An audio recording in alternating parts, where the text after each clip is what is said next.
My name is Lisenne Delgado, and today I have the honor to have a conversation with Rowena Buur, Kristina Benjocki, Werker Collective, and Alicia Hoost.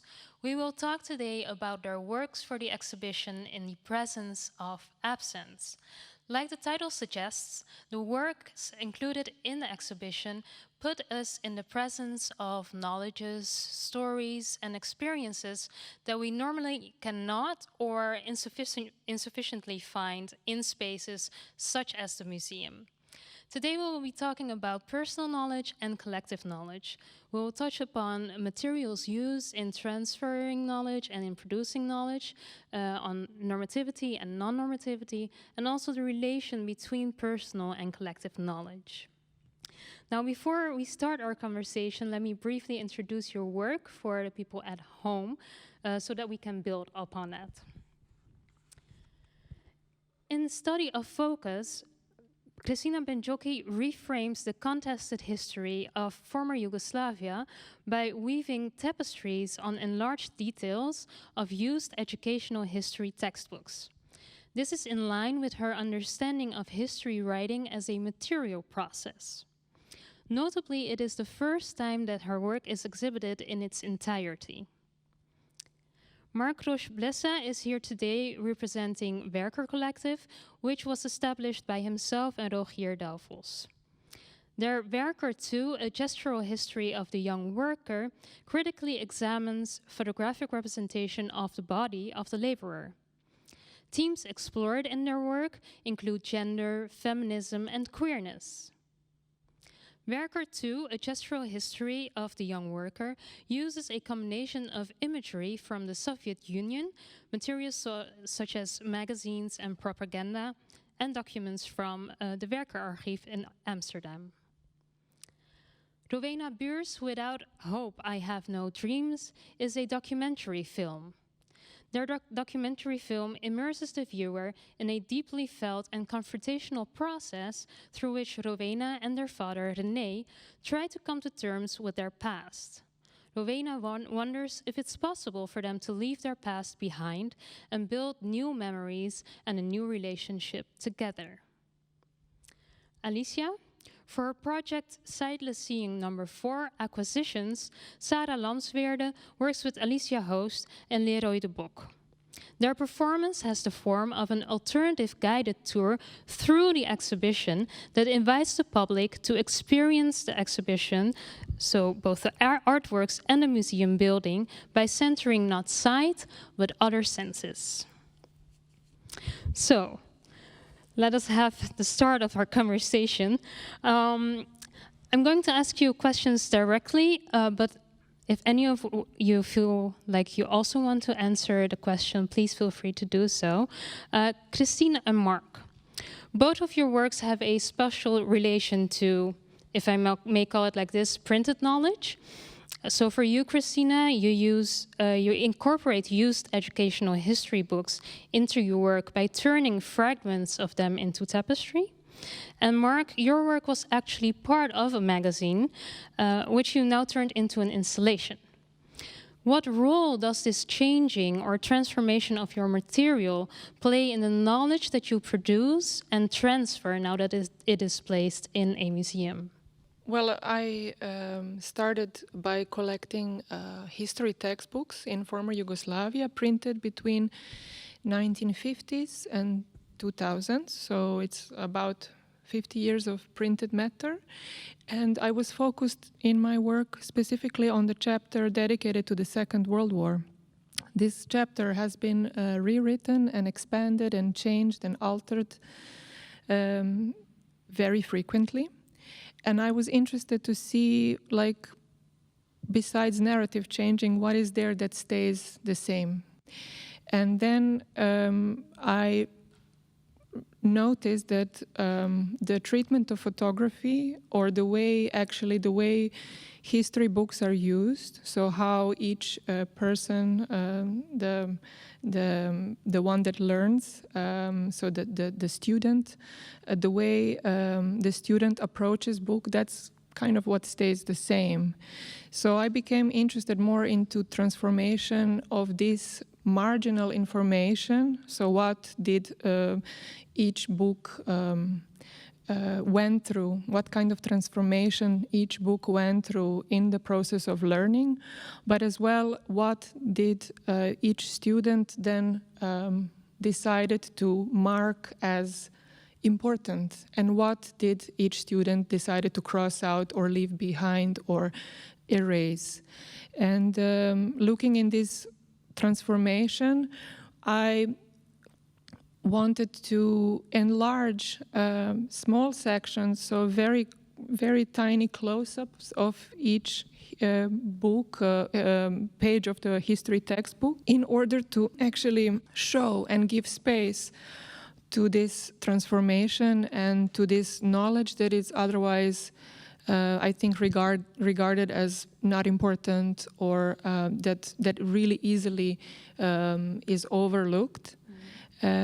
So I used 10 pages of history books, and basically I reframe this contested issue of Yugoslav history, and by weaving textile, I made these interpretations more palpable. So this was very important for me, to actually give space and to transform this information from printed matter into textile. Also because I associate history writing to male labor and actually textile production to female labor. So this was a very important point for me. So there's a gendered aspect in this as well. Yes. That's what you're saying, yeah. Mark, maybe? Yeah, so originally this work that we presented here in the exhibition was presented in a factory in the Urals in Yekaterinburg. So the idea was that actually how the content of this visual essay in a site-specific location could become relevant and be informed by the surrounding of this actually functioning factory in Russia.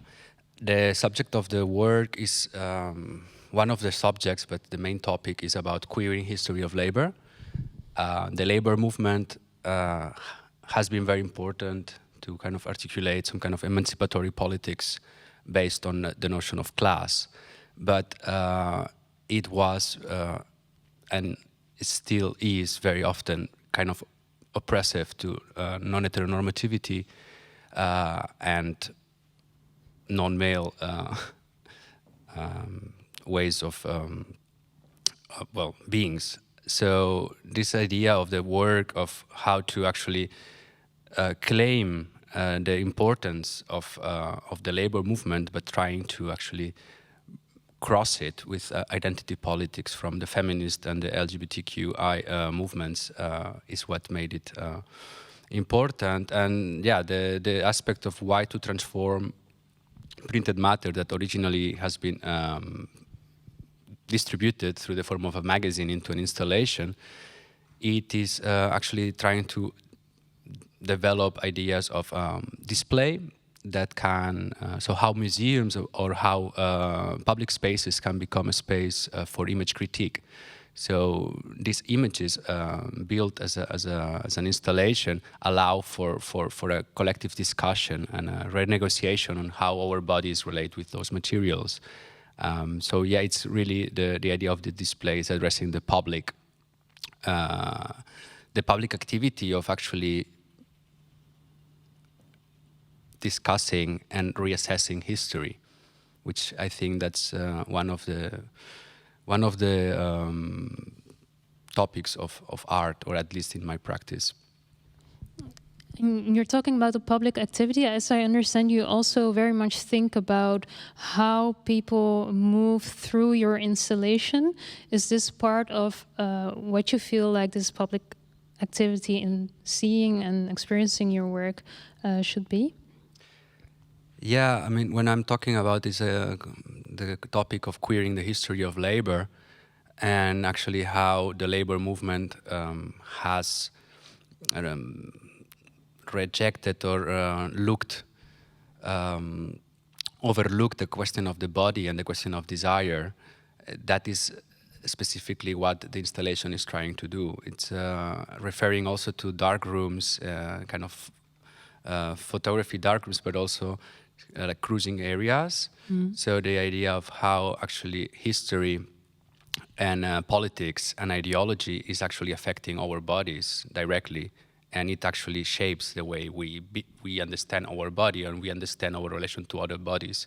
So this installation, which displays the documentation in red, not very bright setting, really addresses this physicality of how images and documents shape our bodies and our relation to other bodies. Thank you. Continuing on that, Alicia, Mark discussed the relation between the body and images. Your performance has to do a lot with experiencing with the body, but then not centering sight, but other senses. In what way were you able, or are you able in your performances to connect those knowledges that are now exhibited, in the exhibition in your performance? I think that what we do is try to give people an idea of how we interact with the world in our kind of unsighted way. Since I have visual impairment, I have to rely on other senses to gain the same knowledge about the world as others do with only their sight, or mostly by their sight. And we show how we interact with art and also with ourselves and others. And we try to give people an idea of what that's like. And ways to do that themselves in the exhibition, but also we ask them to hold on to these new experience. Is there an extra layer to that now that this performance takes place in an exhibition that centers knowledges that are normally not that visible or present in musea? Well, this is an art institution that displays art in a way that is only visible. So it's weird to work in an institution like this in the way we do, since it's kind of the opposite from what the museum has been doing the past 150 years. We try to approach things with other senses and other kinds of knowledge, and I think that adds to the exhibition. Yes. Is it something that the four of you have discussed maybe before amongst each other? How do you experience your work in the exhibition? So not only with sight, but also maybe other senses, the way you move through the different spaces? Well, yeah, I was explaining before that we really, in this specific installation, we really address the notion of the body. But I have to say that because of COVID, it has been I think even the whole concept of the show has been kind of changed, because there was not supposed to be a planned itinerary. So things were, the visitors should read the works in a more intuitive way and crossing from one space to the other, but that has not been possible. And that's actually something that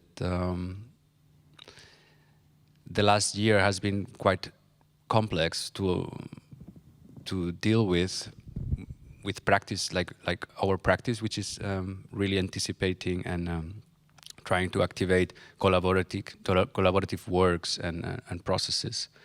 So how can we gather, and how can we become bodies together, working and thinking together in the current situation is not obvious. In the context where the opposite is actually expected from us, right? Yeah. It has been quite challenging, I think, indeed. When we're talking about body, I also think about something that is personal, and I noticed that Rowena, Alicia, Kristina, you use very personal stories also in your work, or personal experiences. Rowena, we see you with your father. Kristina, you use history textbooks, as I understand, also used ones, so very personal material. And Alicia, like you said, you yourself have a sight impairment, so you can, from that experience, also share. Rowena, so you've decided to share these very personal experiences in your case.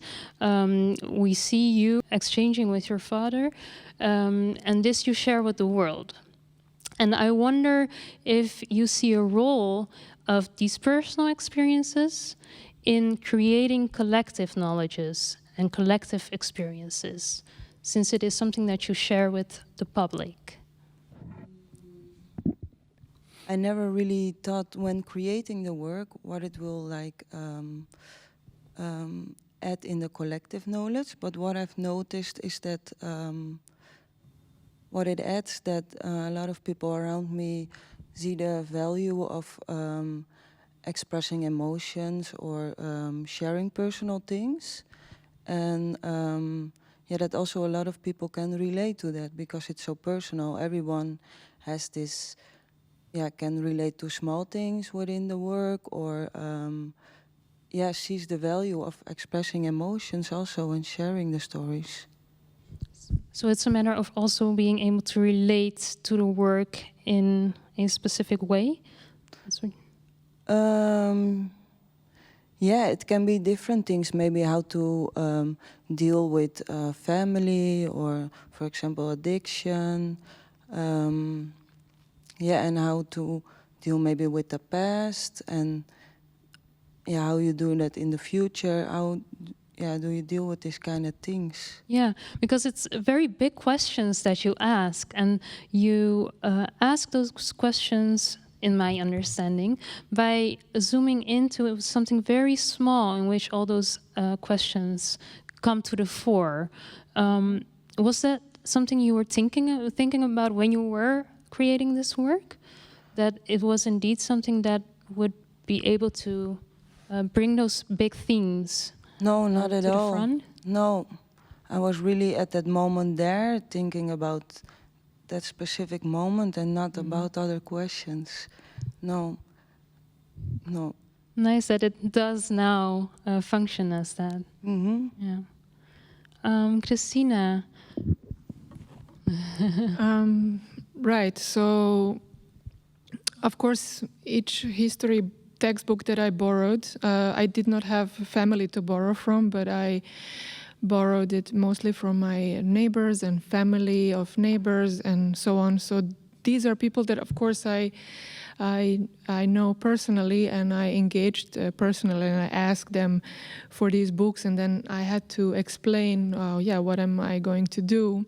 And that was interesting because, I was also asking for the books that were published really long time ago, and I was quite intrigued to discover that many people keep those books. And in my own experience, and also knowing some of my friends and their family experience, is that books were passed on from one generation to another until they were changed, right? So there was not a need to buy a book every year, but there was a certain, passing on not only passing on the knowledge, but also passing on the material. So this meant that, I used a couple of my history books that my mother saved, so I could read back also what I left on the margin, and also I could read back those notes that previous users decided to make, so that there was a certain collage of time and of experiences and of what each person decided to keep or to make more important. And also some personal notes on back of each book and so on and so forth. But to get back to your question, how does that relate to the collective knowledge? I think in my case, I think it's a very straight line. There is a pattern to how we read. There is a pattern to how history is narrated, and the pattern how we decide which parts we are going to memorize, which parts we're going to keep, and other parts they fade away. So I think this way of focusing on a personal way of reading and passing on knowledge is very common, actually, and it's shared between different people and also different cultures. So although I used history textbooks printed in former Yugoslavia, I can totally see, looking now into the history books printed in the Netherlands, that the way people learn is very common. So there is this there is this very strong connection there that I also try to give attention in my work. I like the idea of those textbooks being passed from family member to family member and then now being passed to us as the public. Is it something that you thought about in this way when you decided to use those works? Oh, well, I have to say that first I was busy building the collection. I was really trying to reach out and find as many books as possible. And so obviously not all the books were belonging to me or to my relatives, but many more books, they were collected from people that I knew from different families. And so this was kind of interesting to compare once the collection was sort of complete, to compare like, these books are not exactly mine, but they could just be mine if I look into those that I used and those that I collected. There is something very striking about how we underline, how we make notes on the margin, how we drink coffee and then let stains be there, and finding that back, it kind of gave me this strong idea and sense that we share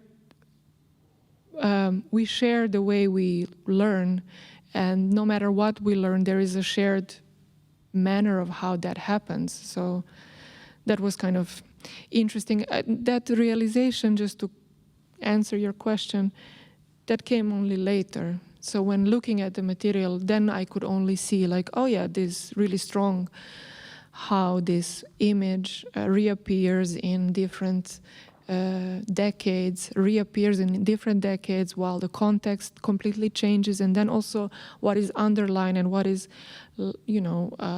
sort of left around it is also different. But in a way, it's the same how that is produced, like over time, generation over generation, how this information that it otherwise would be lost and would be totally sort of useless, how that I wanted to give that more space. Yeah, similarity in learning.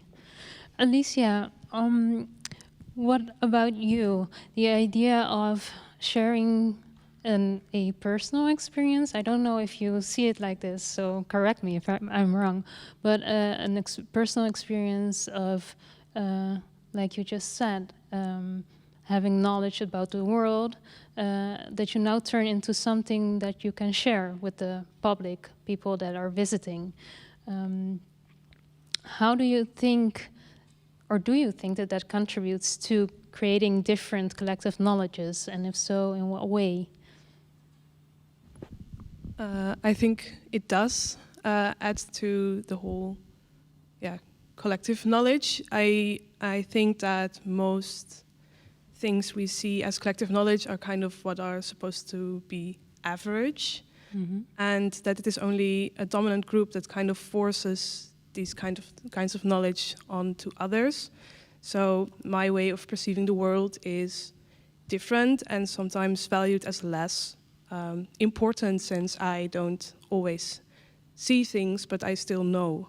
I still have knowledge. I still have a way to communicate and interact and understand my surroundings and environment.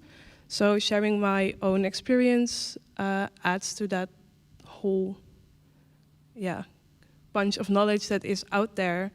And I hope that it gives people the opportunity to see that there is not one way to do things, but that we is can... Is this something that you see in the performance, so in the reactions that you get from visitors? How is it that they react? Most of them are surprised that they can have a connection with art without focusing on what they see. We, during the performance, we let people listen first before they enter a space, and I ask them to think about what it makes them feel when they are only listening to artworks instead of just walking past and looking and staring and trying to directly have an opinion on what they see. And what I do is I let them feel instead of just, use their head when interacting with art. I can imagine that asks from visitors that they show a certain type of vulnerability when they participate. Is that something you observe as well? Yes, most people are uncomfortable with closing their eyes in public, and I ask them to do that. They also have to give me the opportunity to lead them, someone who sees less than they do, and they're like, can I give myself to this person? Can I trust them to guide me through this exhibition in a safe way? And I can, because I've done it. So yeah, but it's something people really have to give something up in order to gain my way of knowledge. Yes. Yeah. Thank you for that. I would like to ask some more questions, but let's move on. Talking about vulnerability, Rowena, as I understand, one of the reviewers of your work has commented that a lot of vulnerability must be necessary for two people to come to one collective thought. And that was when seeing your work. What do you think about vulnerability in what you explored in your documentary film? So, as I understand, you explore if it's possible to create new memories and a new way of relating to your father. What role does vulnerability play in that? I think for me it plays a big role. And I think I've always been taught by my father that vulnerability is like not good. So I always like act tough and stuff. But now lately, the last years, through the friends I have, I noticed that it's not a bad thing, and it's good to be vulnerable. I also went into the project with a bit of a vision that it could go everywhere. I didn't have what do you expectations? Expectations, yes. But in the end, of course, I was hoping that my dad would also be a bit more, sensitive and stuff like this. So I think, it was very important for me in the end. I don't know how to answer this question very well. You perfectly did so thank you. Mark, we just heard from Kristina about books that are passed along through generations and that this is material that she uses. You, on the other hand, use materials such as magazines and propaganda and also work from archives. Could you tell us a bit more about the role of archives in the work that you do? Well, actually, the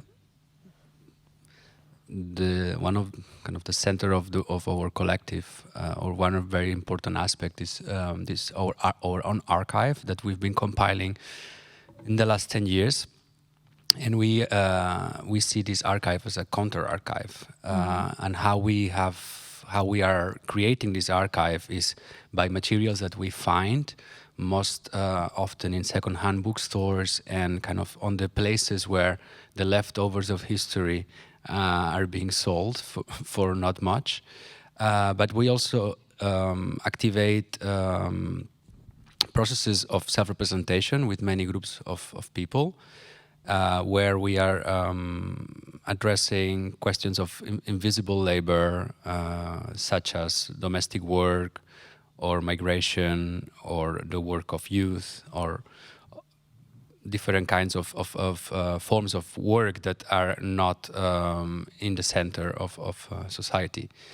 So the archive for us is a space of resistance, is a space that can locate and can produce political imagination. And that form of archiving, of counter-archiving, I would say, it's the opposite as institutional archives. That's more, Kristina was more referring to how history and how knowledge is passed from generation to generation, but I think it was more addressing the question of institutional knowledge or institutionalized form of knowledge, and even how this institutionalized knowledge gets marked by subjects. So there is this kind of duality between the subject and the imposed knowledge that has to be learned. In our case, actually all our collective starts from this invisible history of worker photography, which it's a movement that in the 20s tried to propose to workers and unemployed the access to cameras and to be able to make their own pictures and to photograph their own struggle in order to basically compensate the element of invisibility in the mainstream media. And what happened is, like in '33, Hitler legalized the Communist Party in Germany, and a lot of those materials were destroyed. Also, not only those materials from worker photographer movement, but also materials, for example, from the Institute of Sexuality Research was the first archive that was destroyed. So archives or media that is produced as a form of counterpower, it's systematically being destroyed or challenged or boycotted. And yeah, that's why we have this need of creating counter archives to try to rescue forgotten histories, and with the hope that they can activate new imaginations, new political imaginations. So if you see the archive and the way you use it in your work as a form of resistance, and a way of imagining in new ways, what does it mean for you then that your work, which was first part of a magazine, is now in this museum? Yeah, our works, we call them contextual. We think that they change shape depending on where they are produced. We don't believe in the autonomy of arts. We believe in the dependence of arts. So actually what's in the museum is a result of an open call for public art acquisitions. And on this public element of the work, we thought it was very much relevant that this didactic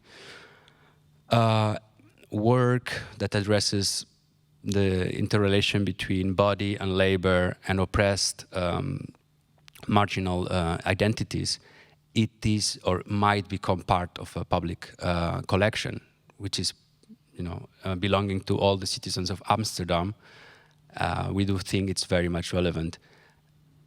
So we don't see the work in the institution as a form of institutionalizing, counter-archiving or activist forms of dealing with media, but it's very much relevant to the aspect of the open call and the public art. I mean, we believe the museum should be much more into developing, the public access to culture and opening the museum to everybody, to actually become a site for precisely producing this new political imagination and this emancipation. And very often museums and institutions are more busy with speculating on the value of authorship and on the market, on the art market, rather than addressing social change and social process, which in any case, it also comes from questioning the forms of knowledge that we are producing. Continuing on that, I hear the word norm and normativity a couple of times in your answers.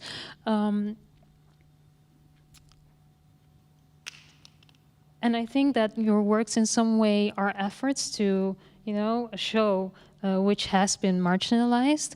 Would you call your works then a form of activism? I see you frowning, Kristina. Well, I would, I consider my work to be critical. And I have a tendency, and I have a lot of respect and love for activists out there, and I think it's a great time, and I think we can all be more active. But so far, my practice, I cannot really claim that it's activist. I don't think that it's directly motivating people for a certain action. It's rather stimulating for a certain contemplation and thoughts that can be critical or can reveal certain ideas or knowledge or certain even feelings that are perhaps, less present. So I would call my practice more critical rather than activist. But I have to say that I have a lot of respect for activist practices, and I hope we see more of that in the time that's coming. Good. Alicia? I think I am with Kristina on this. That I know that what I do gives people new ways of interacting, and I hear them saying afterwards, "Oh, I'm going to change this in my life," or when I visit places, or I want to know more. But of course, that's good that it happens. But that's not the main thing I want them to do when they have visited the performance. So, I think if it activates people to do more, then great. But I am not the activist myself, although I really encourage everyone and all the activists out there to continue what they do. All right. Mark? Well, we've been in our collective, we've been working, and we keep on working with many different groups of people, and a lot of them are also activist groups. So we are trying to see our work as creating some kind of ecology and some kind of coalition of bodies and of resistant identities. So in that sense, maybe the work that we're doing, it has an activist side to it. But it's true that the work also, it functions in different levels. We are also doing a lot of workshops and education projects, so that is maybe, well, it's more about working to produce criticality and to produce critical minds. I mean, for us it's very important, the idea of the politics of representation. I mean, and yeah, when you, the first topic about communal knowledge, and I had to think of Gramsci, of course, and this question that he addressed in the 20s, how any kind of human activity needs, how did he call it? Common sense. So how we produce a common sense is through culture. So we are all the time participating in this common sense that articulates and gives some kind of background to all our activities, but not very often we have the capacity and the possibility to criticize it, or to say, okay, why actually that's you know, the way we understand what a newspaper should be, or what television should be, or what a conversation should be, or what theater should be. So in that aspect, with our collective, we try to challenge, to question why I only photograph my friends when we are having fun in a party. Why are we not photographing when we are washing the dishes, or when we are actually struggle and being unemployed at home as an artist because of Corona blow up all the exhibitions of the year? Why we are not photographing moments of vulnerability, invisibility, isolation? So in that aspect, I do think that our project deals with this and with this dynamics, and it is in a way activist. Yeah, I find it interesting how you all have different understandings of what activism is. And I like the idea of, indeed, this common sense in which we all participate, and that we, in our own ways, contribute to that common sense. And then it's the question if you call it activism or not. Rowena, we were talking about common sense, or at least Mark just mentioned it, which reminded me of also the daily life which you portrayed so beautifully in your documentary film. I also heard that you're very socially engaged. Is your work in some way connected to the ways in which you are socially engaged towards change, a better world, etc.? Maybe yes, not only this documentary, but also maybe. Yeah, I think my work in general is, and my daily life, I don't see it separated, so it all comes together. Yeah, and I think within my movie, the activist part was never really meant to be like that, but maybe a small bit it's there. Also about talking about how men should be, and if they show emotions that that's a bad thing, so it develops in aggression, or like solving it in different ways. So I think in that way it's a little bit there in the movie. And to come back to your question, yeah, I think the things that I experience in my daily life, I take that with me within my practice, things that are related to sexuality, gender, things like this. I really take it within my practice and organize demos, for example, that yeah, then can make people aware of it or change a little bit the way of thinking. Is your documentary film, can you see this as a sort of counter knowledge? So,